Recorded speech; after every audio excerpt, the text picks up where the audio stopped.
Hello world, welcome back. I have not been working on the railway for a good minute. I've been working on some personal projects for some people in the family, and of course on my garden. But I gotta say, I've been using the railway a lot, and having a railway in your own backyard is awesome. Not just because you get to play with trains, but because it is legitimately useful. Things I didn't think I'd be able to lift and move around the yard easily are very easily moved around the yard.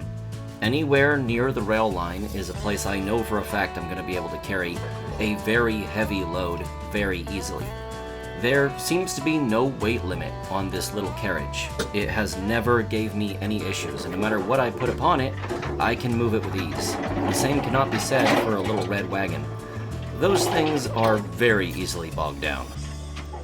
This video mostly will serve as engagement, just to keep my audience entertained and to keep the YouTube algorithmos suggesting my video to you. As you can see here, I made a well for my mother. I built it and took it out to her property just to cover up some small little drain hole that she didn't want to drop her foot into. And we decided, rather than a very cheap cover for it, like a little piece of plywood, it might be more fun if there was a decoration over it, so I constructed a full-blown, working, usable well for my mommy. And why not? This little railway, even as incomplete as it is, has just been so fantastically useful and a very fun project to build.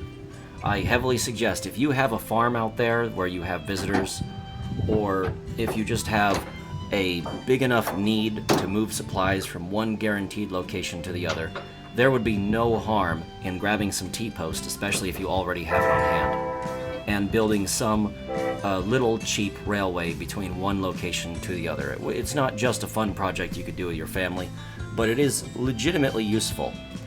I know that when oil picked up in history, narrow gauge railways were kind of abandoned, but there was a very good reason for using them.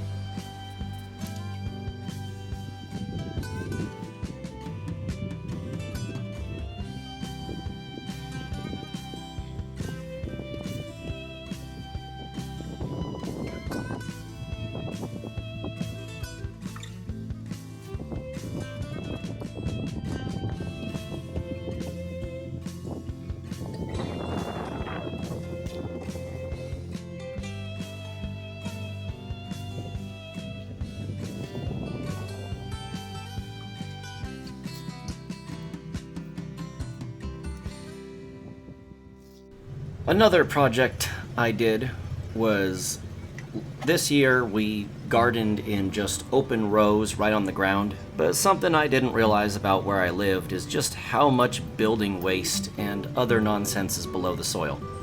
The mycelium connects around it, of course, but the things I'm growing like potatoes and tomatoes, they just don't have the depth of soil to get down in there and really do what they need to do. So garden beds was a good solution.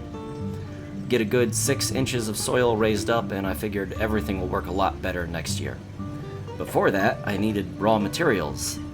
Introducing the railway once again to save the day and help me carry the supplies from the truck all the way out back to where I need them.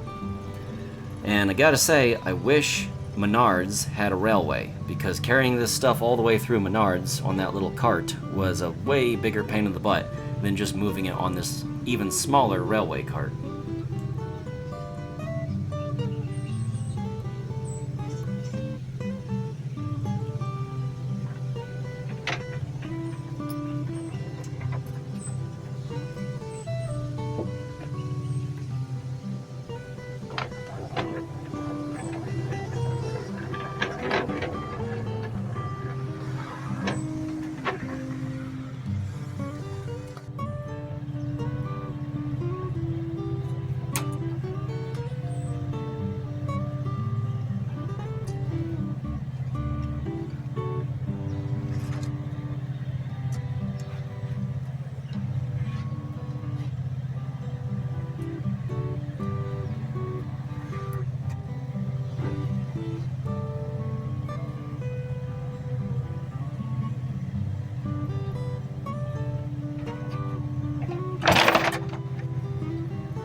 This T-post railway has been so cheap and so efficient and so interesting to work on, especially with its aggressive gauging. It's way different than something like a model railway, which can derail if you so much as sneeze on it funny. These flanges are aggressive, the rails are tall. It's a true narrow gauge railway in how tough and durable it is.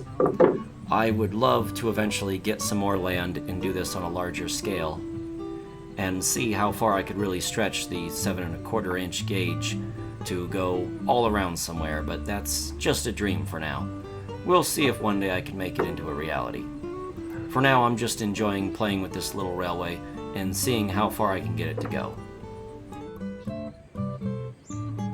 Unfortunately, I don't have the track laid all the way down to where I need these garden beds to go, so I could drive them down to the end of the rails and no further. Then I had to pick them up and carry them out myself, which was a lot more hard work than I thought it would be. I'm going to be happy when I finally install the 90-degree bend at the end of my property and extend the rails as far out as I want them to go. That's going to be in the next video. So for all of you who have been commenting and asking me how do you put a bend in T-post, you're going to get to see the answer in the next video. Please don't forget to like, comment, and subscribe. It helps me in my eternal war against the YouTube algorithm, and the more subscribers I get, the closer I'll get to monetization. Monetization will means that I will have a big incentive to continue to show you trains, to talk about trains, and to do everything in my life in a manner that will cause me to interact with trains more and more, which is kind of the dream. So thank you very much for watching this video, and for now I'm going to have to be saying bye-bye.